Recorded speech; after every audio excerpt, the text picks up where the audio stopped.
Hey everybody, good morning. How y'all doing this morning? I wanted to bring an update on the Negasi Zuberi case. This is a case that the FBI they brought to us. This was the case where he allegedly went into a different state, abducted a woman, assaulted her, and put her into a makeshift cell. He was trying to hold her in that cell, but she was able to break out. The cell was set up in his garage. So when she got out, she was able to take law enforcement back to his home, and he was eventually arrested and charged. So the FBI was very interested in him, and possibly had he had other acts similar to this in his past. So they put together a list of cities that he had lived in. So that's what's behind me as the backdrop. That is a timeline of the different residents that Mr. Zuberi had. Today I'm going to go over a couple of things. The first thing is Mr. Zuberi appeared on the television show Judge Judy as a guest. So that's one thing. Another thing I want to talk about is he has now been indicted by grand jury with new charges stemming from a separate incident that happened allegedly in May of 2023. And then the last thing I just want to go over more about the timeline um, of his residence. So let's get started because we have a lot to cover. Um, so let's get started. The first article that I want to go over is from Entertainment. It was posted August the 8th by Joey Nofi, and the title is Former Judge Judy Guest Accused of Kidnapping Imprisoning Woman Inside His Garage. A woman reportedly escaped from a cinder block cell. She told police she was held in by Negasi Zuberi, who appeared on Judge Judy under the name Justin Hyke, and that's Hyche. So initially, when I brought the case to you, in the release by the FBI, they said that Mr. Zuberi had various aliases, and I guess this may be another one. The name is Justin Hyche, Hyche. And that's important because some assailants will try to use variations of their name or different names to evade the police or law enforcement tying cases to them. So they may be charged in one state under one name. If they move and go to a different state or a different county, they may go by a whole nother assumed name. They just may change their name completely or use some type of variation of their name. So let's just keep that in mind, especially when we're using those searches for like the S offenders, or if you're looking for a criminal record.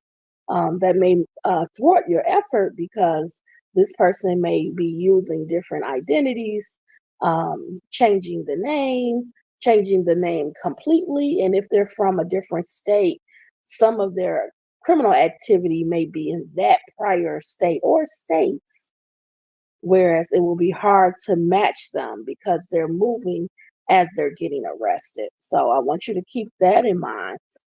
Pay very close attention to behavior, to details, things that you're picking up on, those red flags. Do not ignore them if you run across someone that you feel may be a danger or a threat. And try to take a picture of them if possible.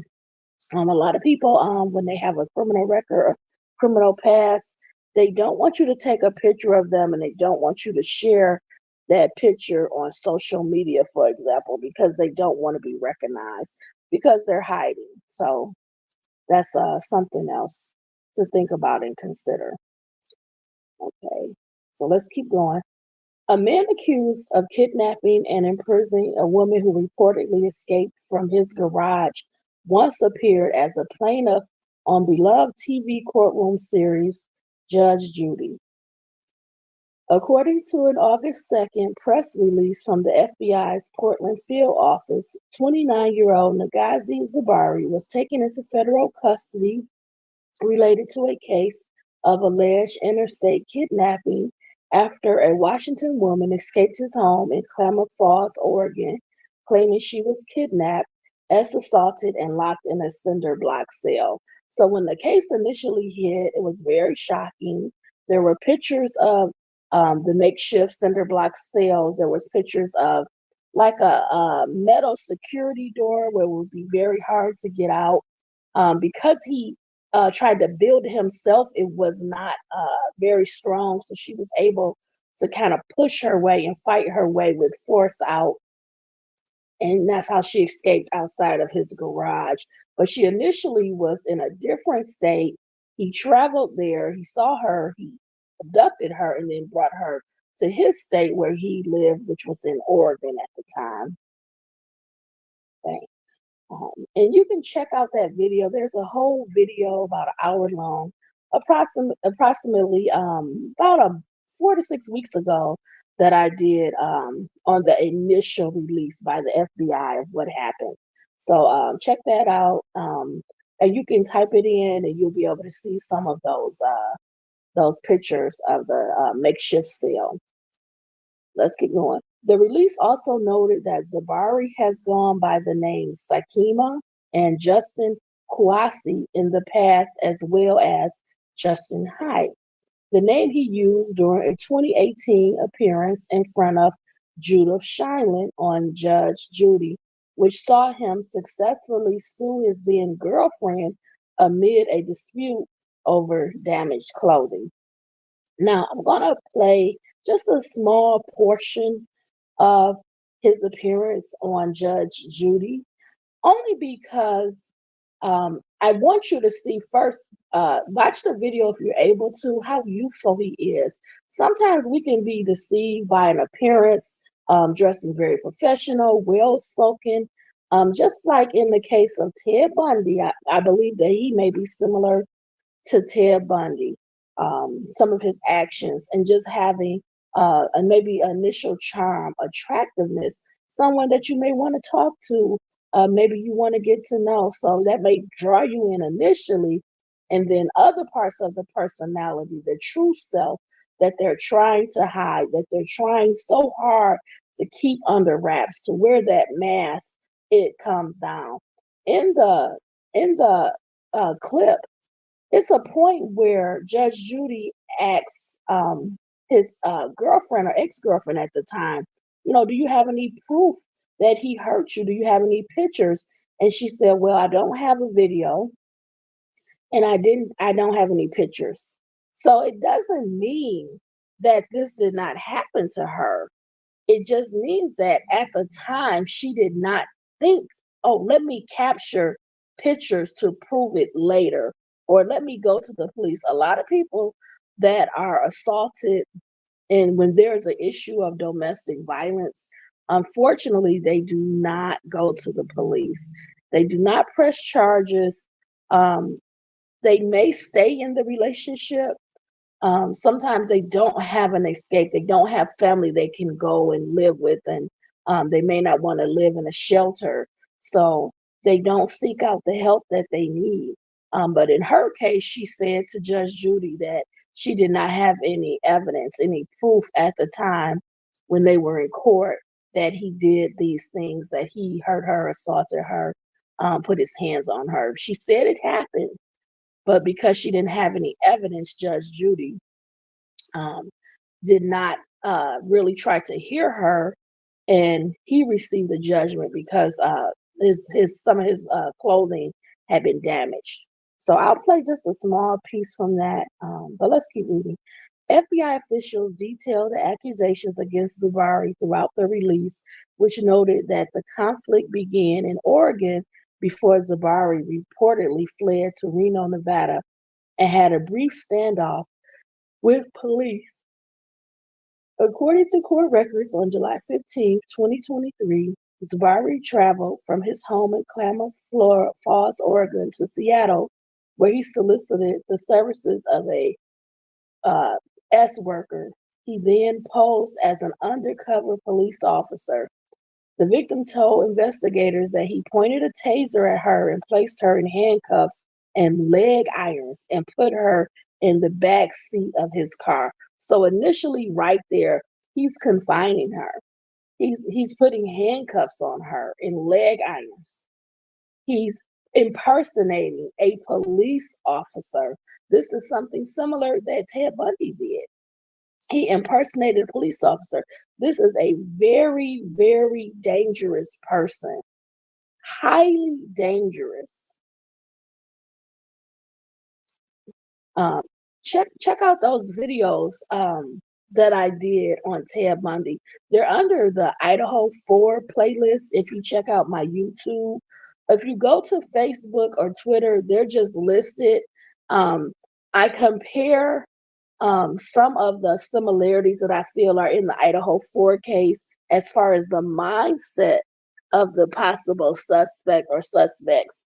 Um, I'm also connecting behaviors. So this is something that I'm interested in again, impersonating a police officer, abducting a woman, using ruses. He went and pretended to be a client for sex, and he pretended to be an undercover police officer. This is something similar to what Ted Bundy did. He pretended to be a police officer as well. So this is highly dangerous activity. Pretending to be law enforcement, acting it out, putting these handcuffs and leg irons. He immediately restrained her. That made it so that she could not escape. You've confined her now. Okay, let's keep going. He then traveled roughly 450 miles with the woman, as assaulting her during the trip. And I believe that was on the side of the road. He would pull over to the side of the road to assault her. Um, just totally out of control, no self control, taking very high risk. This is a high risk crime to be pulling over on the side of the road and assaulting her. But again, this goes back to the criminal mindset. I do not want you to be deceived. You cannot base your opinion of a person on how they look. You have to learn the mindset. How are they are with people? Do they have empathy? Do they have friends? Are they secretive? You have to pay attention, okay, to all signs, all red flags. According to the victim, once he arrived at his home in Klamath Falls, Oregon, Zuberi moved her into a makeshift cell that he had constructed in his garage. The cell was made of cinder blocks and a metal door installed in reverse so it could not be opened from the inside. Once Zuberi left, the victim said she repeatedly banged on the door and was able to break the door open and escape the room. She was able to flag down a passing motorist who called 911. So again, this is a high risk. He has taken the victim to his personal residence, his home. He was married, he had a child. How is it possible? How is it likely that he would take a potential victim to his home, to his residence, and try to hold her hostage in this makeshift cell in his garage? Where was his family? Did they not hear the sounds, the banging? If you were to walk into your garage, what would you think if you saw this makeshift cell, a security door reversed so you can only open it from the outside? Where was his spouse? Did she ever go into the garage? Did she ever inquire as to what he would be doing in the garage? What was he building? Why would you need a cell and a security door inside of a garage? highly dangerous person. The FBI also urged more potential victims to come forward as they believe Zuberi lived in 10 states over the last decade. So again, you have a person that's moving from one state to another, one county to another, not staying anywhere too long, not wanting to be familiar, to be noticed, to be recognized, using different aliases, not having roots set anywhere. These are things we have to pay attention to. Let's keep reading. According to the complaint, this woman was kidnapped, chained, assaulted, and locked in a cinder block cell. Police say she beat the door with her hands until they were bloody in order to break free. Her quick thinking and will to survive may have saved other women from a similar nightmare, FBI agent Stephanie Shark said in a statement. We are fortunate that this brave woman escaped and alerted authorities. Through quick law enforcement action, we were able to get Zuberi in custody the next day. While she may have helped protect future victims, sadly, we have now linked Zuberi to additional violent assaults in at least 4 states, and there could be more. Again, first, let's just say this woman, she had the will to survive. Remember in past videos, I have said to you, if you have the ability to fight back, try to get away, make noise, show resistance. Do not let this person put you in a car. Do not let them take you. Do not let them entrap you. Do not let them put you in a home. They may have plans for you that you have no idea of. And if you allow them, if you show no resistance, no fight back, they're going to run their plans on you, against you. You have to fight back when you have the opportunity. If you can get away, if you can run, if you can scream, um, you have to try to fight back because unfortunately, most victims are unalive. This person, they do not have any intention on letting you go. It's extremely sad. The mindset of a person like this, they're highly dangerous. They're not going to stop offending. They will not stop. They do not want to get caught. So they're probably going to unalive their victim.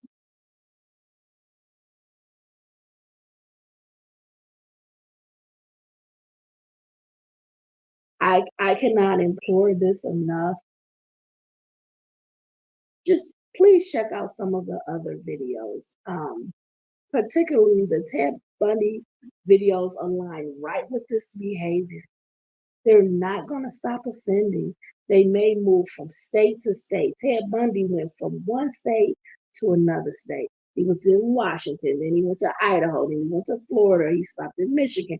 They're not going to stop offending. It is more likely,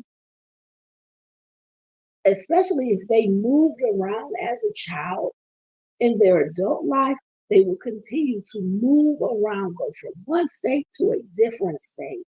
When they go to different states, they may go under a different identity, possibly, or they may just start over there, evading the prior arrest, avoiding it altogether.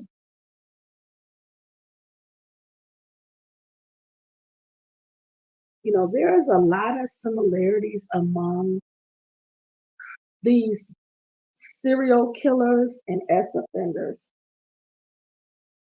There's a few things that you can know from the start. One, they don't want to get caught.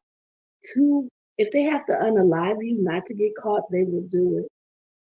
Three, they're not going to stop offending. There's something in them. There's a force. There's a lack of the inability to control this behavior. It doesn't matter if they're 50, or 70 or 80. This is a behavior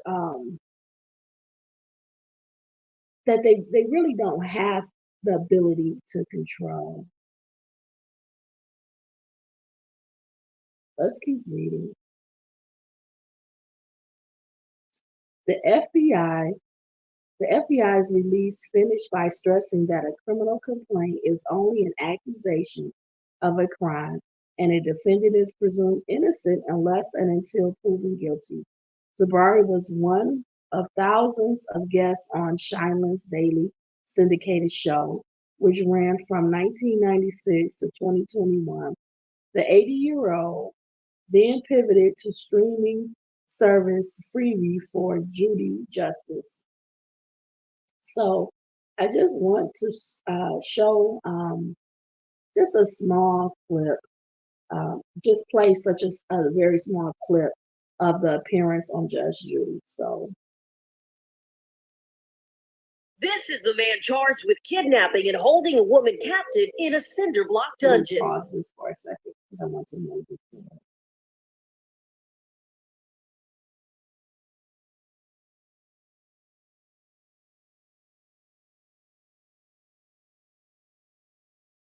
For his shock arrest, Negasi Zuberi and his then girlfriend, Elisa Westfall, faced off in Judge Judy's courtroom. Something is simple to me. Evidently, it wasn't as simple to you.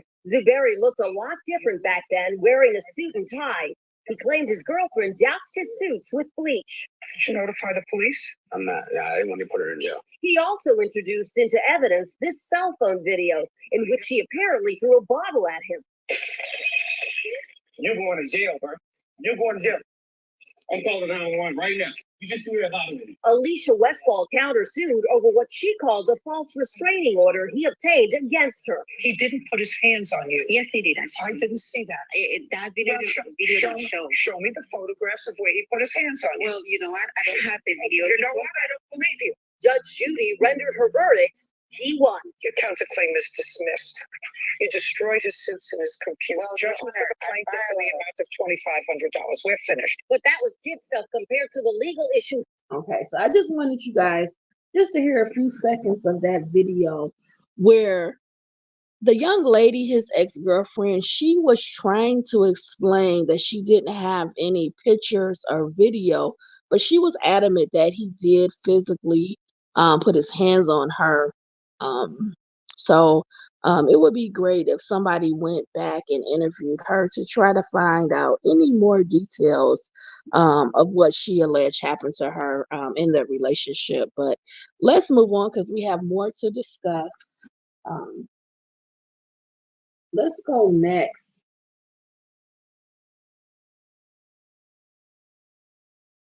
We're going to discuss his new charges next. So, out of his state in Oregon, in Klamath Falls, there were some new charges brought against him. They went through the process of the grand jury indictment. There was an incident back in May of 2023. This is a separate incident. And now, through the grand jury process, Mr. Zuberi has also been indicted on new charges. So let's go over those new charges now. So I'm looking at this. One second. This was in the Herald News on heraldnews.com. It's dated. I keep looking at it. Okay, my apologies. It's dated September 29th, 2023. And Molly O'Brien is attributed to the article. It's titled Klamath Falls Kidnapper Negasi Zuberi facing new kidnapping charges in separate local case. So let's get into this article and read this. There's so many ads now. It's so hard to find the information.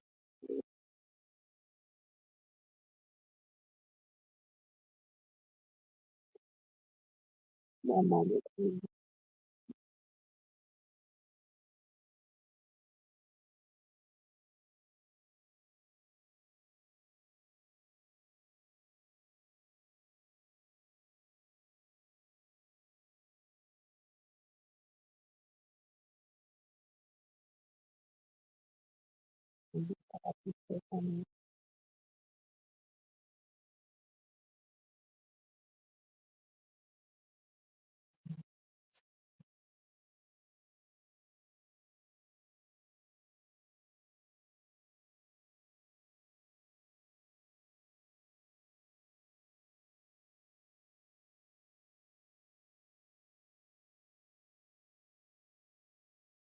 For some reason, let me see if I can just find it on my own.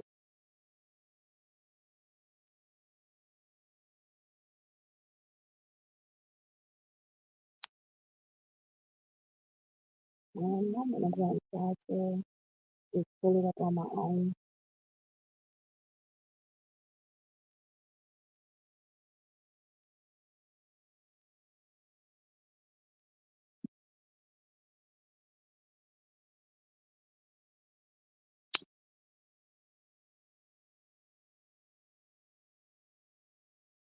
Because these charges, these are from a separate indictment.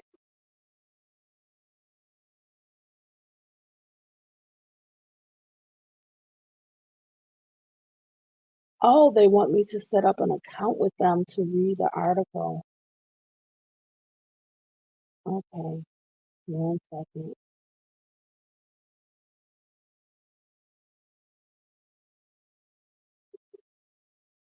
Oh, what is going on?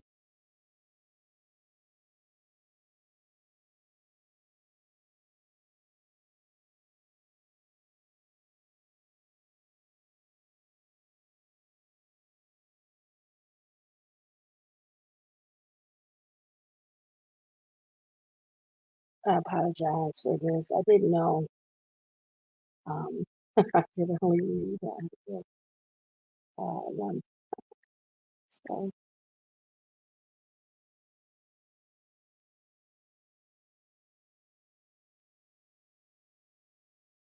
really weird because they completely removed the article. You can read it, you can see it, you can hear it, but you can't read it. It just disappears. So I guess with them, they want to get more people possibly subscribing. And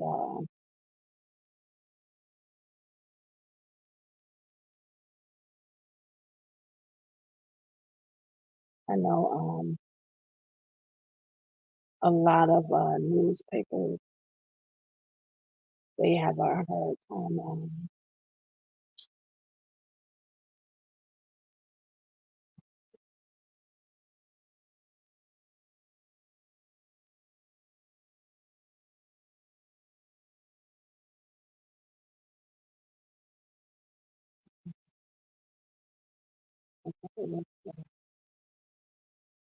It's not a different one, I believe. Oh, I guess they cover several. Okay, well, this is one of the only one of the articles that I read on the Herald and News. So where's the article? I just want to read that. Oh, yeah, I guess I can't have to go back or something. A lot of people haven't reported this news yet, so I'm not terribly surprised. Okay, my apologies. A Klamath man accused of kidnapping a Seattle woman and holding her in a homemade cinder block cell is facing new charges in a separate local case. Negasi Zuberi, 29, was arrested July 16th in Reno, Nevada, after his victim escaped from the makeshift holding cell. Zuberi locked her inside of his garage. The state of Oregon filed an indictment against Zuberi September 21st on charges unrelated to the federal kidnapping case. The indictment lists 11 charges against Zubari, including first degree R, sodomy, S abuse, and kidnapping, all of which involve the use or threat of use of a firearm or taser. He is also charged with unlawful use of a weapon, second degree assault, and menacing. According to court documents, the new set of charges from an incident which took place in Klamath County on or around May 6. Court documents show a grand jury approved the indictment September 11. No hearings or court appearances have been scheduled as of Friday afternoon. The state filed criminal mischief and attempted escape charges in second case after Zubari allegedly attempted to break out of his cell in Jackson County Jail. According to Oregon Circuit Court documents, at approximately 12:45 p.m. on August 24th, staff heard pounding coming from Zubari's cell and discovered the window, which was hidden by a pile of books, was cracked and damaged. The case for this event was dismissed for the time being at the request of Zubari's team of court-appointed lawyers for additional time. Zubari's jury trial for the federal kidnapping case is scheduled for 9 a.m. December 12th in Medford. So his initial federal kidnapping case is going to start December 12th, and I will make sure to track this case and bring you an update. And for this case, this new case, he's just been indicted, okay? For the attempted escape, they're going to set that to the side for now and see where all of these other cases lead first. And I guess as a last ditch effort, um, if somehow he's found not guilty, then they may consider bringing back the attempted escape charges. So that makes total sense because the greater charges are the abductions and the S assault. And I'm sure the FBI is working hard to build those cases because he reminds me of Ted Bundy. His behavior, some of his ruses, the abduction, the S assaults, just very highly dangerous person. So the last thing that I want to go over what the FBI has provided as a list of cities that Mr. Zubari lived in, because again, this is something that they want people to recall and recount and see if there were any crimes that potentially happened in these other states so they can link it, because typically someone of his behavior, uh, he's showing a pattern of moving from state to state, and he's probably offending in the various states and leaving once once things get hot or he's arrested, or his true identity, if he's using alias, if that's uncovered, law enforcement tries to share information and they use databases, and if those things are coming out, they may also make him want to leave, just as the escape from prison. He does not want to face these charges. He does not want to be in prison. So he's going to try to escape. Just like Ted Bundy. Ted Bundy escaped twice. So just very dangerous, highly dangerous individual. So for this last article, I'm going to be reading from Coin, KOIN 6, and the article is dated August the 3rd.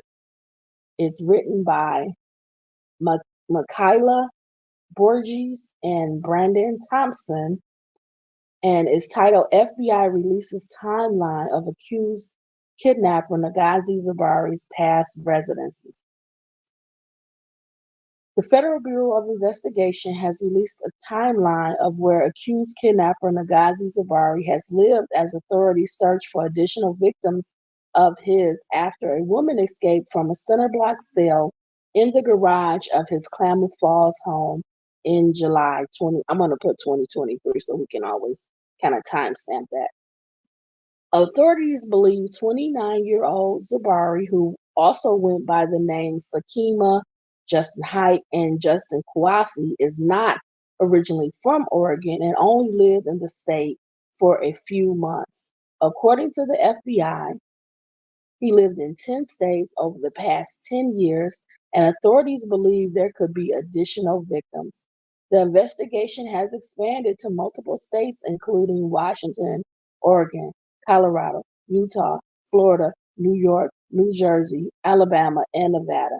Zuberi is also linked to at least 4 assaults in 4 states, according to authorities. So, again, very similar to Ted Bundy. The states sound very similar. Listen, geographically, it's easier for them to move in the same areas, okay? So they're just going from one state to another. Things get hot here. Um, if law enforcement even thinks that maybe there's a serial killer here, they will move out of the state. They will go to a different area, start over. If he's been in 10 states in 10 years, can you imagine moving every year? That's a lot. That's a lot on a person. But it's not if you feel you're going to get caught, if you're going to be arrested, if the heat is on, if someone's discovered your alias, if you were not able to unalive the victim, maybe the victim could point you out, pick you out. You don't want to have this negative attention. You really want to blend in to the community. And when that mask comes off, or if you feel threatened in any kind of way that you're going to be found out, you may leave. You may leave the state. And this appears to be what he did, just as well as Ted Bundy and other serial killers. So I just want you to keep that mindset in your thoughts when we're going over these cases. So let's keep going. On Thursday, the FBI released a timeline of where they believe Zuberi had previously resided with some overlapping dates. So the timeline is pretty much what I'm showing you here, but you can also go to this article and refer to it, um, and think if you knew of anyone, or just sharing this information so it can be out, in the world for people to go back and try to remember if they may have lost their loved one, or if they have a missing daughter or family member or loved one. Uh, this potentially could have been something connected to them. Okay, so we have to share this information as well. Zuberi's former roommates, James Dunn and Prentice Gerald, say they knew him as Sakima when they lived in a house near Prairie High School in Clark County, Washington, months ago. They all shared the house with Zuberi's girlfriend and their 2 young boys. They say Zuberi told them he was the owner and landlord. He even collected their rents.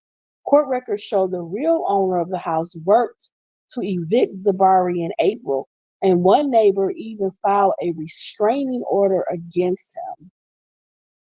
So he allegedly claimed to be the owner and landlord, collected rental income for the property, while the real owner of the house was in court trying to legally evict him from the house.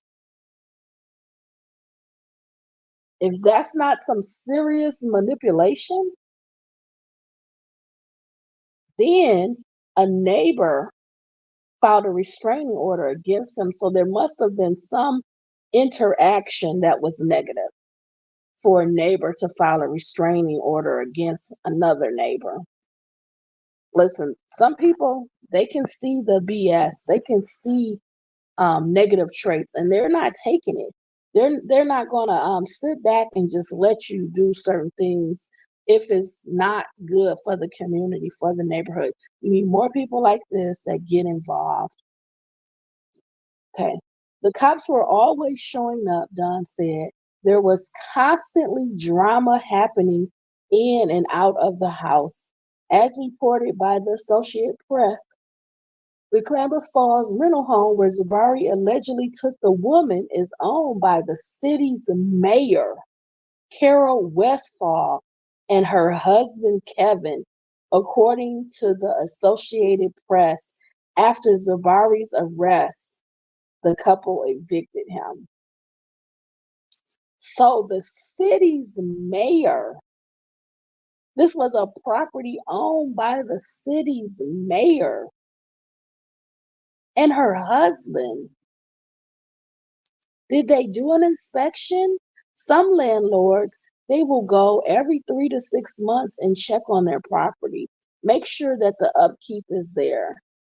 But by him moving so frequently, he may have only been in the property for a short time, maybe just a few months. Because again, this person is going to continuously move if they feel that something is being revealed negatively, if that mask starts to slip. If law enforcement is constantly called, they're going to move because that's highlighting them in a negative light and they don't want to be found out. We are shocked and dismayed by what has occurred, the Westfall said. We applaud the actions of the woman who helped capture this person and prevented him from committing further atrocities. During that time, there was a documented call to animal control in which 2 pit bulls from Zuberi's house were running in the cul-de-sac. Court records show that officers took down the name Sakima Stringer and a phone number. That's that alias. Coin 6 called the phone number and found out that Sakima Stringer is in fact a real person. This is mind-boggling on many different levels.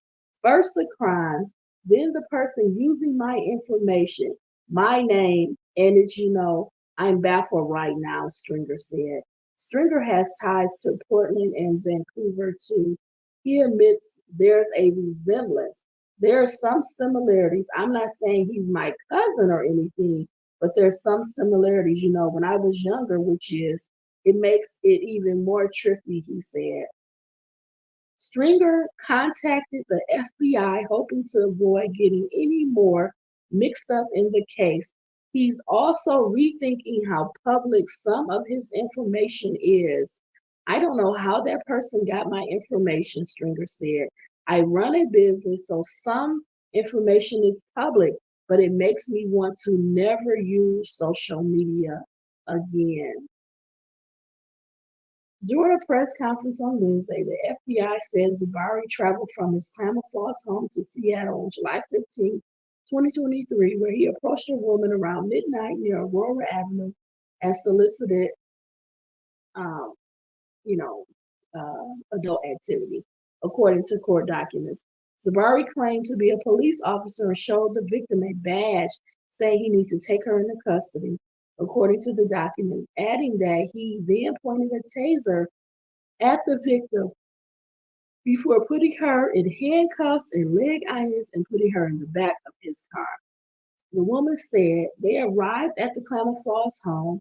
He put her into a makeshift cell in the garage he made out of cinder blocks and a metal door installed in reverse so it could not be opened from the inside, officials said.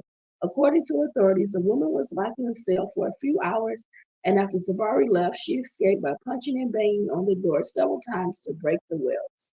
Once outside the cell, the woman said she found Zuberi's car, and when she opened it, she found a pistol, which she took before fleeing the house and flagging down a motorist who called 911, court documents said.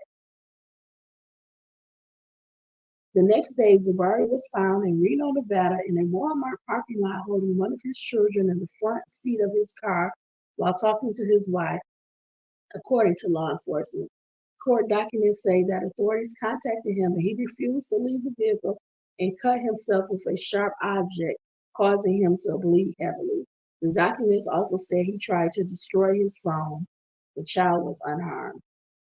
After a 45-minute standoff with authorities, Zuberi was taken into custody, officials said. Zuberi appeared in front of a federal judge on July 26 and will be taken back to Oregon. So instead of facing these charges, he would rather unalive himself by cutting himself. They don't want to go to prison. If she didn't do what she did, we wouldn't be here today, and Mrs. Zuberi would not be in custody, Klamath Police Captain Rob Reynolds said during a press conference. I want to personally thank her for her bravery and what she did to get through that ordeal. During the press conference, FBI Assistant Special Agent in Charge Stephanie Shark said, the victim is strong and courageous, and right now she is physically okay, and we are working with her through our Victim Services Department to make sure she has whatever resources she needs to continue to be resilient. Yes, provide whatever resources, whatever support she needs. Okay. Shark added that this case points to the suspect's ongoing and escalating pattern of violence targeting women in multiple states throughout the country. The FBI encourages those who believe they are victims to contact them. I want to thank the brave women who fought for their lives to get us where we are today. Now it is our turn to take their burden and fight for them and any other victims out there and seek justice, Shark said. Authorities said Zuberi has been charged with a federal criminal complaint for one count of interstate kidnapping, which carries a max sentence of up to life in prison. Transporting an individual across state lines with intent to engage in criminal activity is punishable by up to 10 years in federal prison. Officials anticipate Zuberi will appear in federal court in Medford in the coming weeks. So he's going to be back in court in December of 2023, and I'm going to follow up with this case. I just want to reiterate, I cannot yell this enough. I cannot say this enough. These serial killers and offenders, they have a pattern.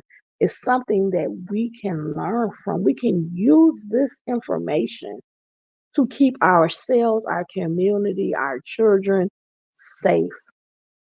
There's no guarantee in life, right? But, and however, if we learn from their patterns, from their mindset, from their past crimes, their activity, their stalking, um, the late night driving, the late night out looking for a victim, looking is not enough. Over time, they're going to take action. And unfortunately, because they don't want to go to prison, they don't want to be held responsible, they to be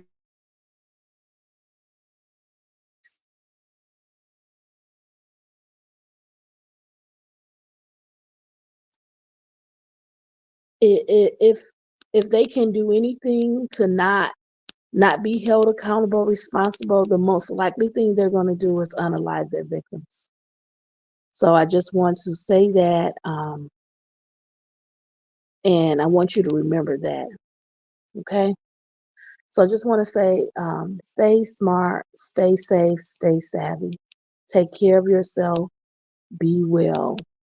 Check out some of my other videos in the Idaho 4 playlist on YouTube. Check out the initial video on Mr. Zuberi if you would like. Just share this information. Let this be helpful to someone else, okay? Thank you for checking out this video. Have a beautiful day. Be well. Bye.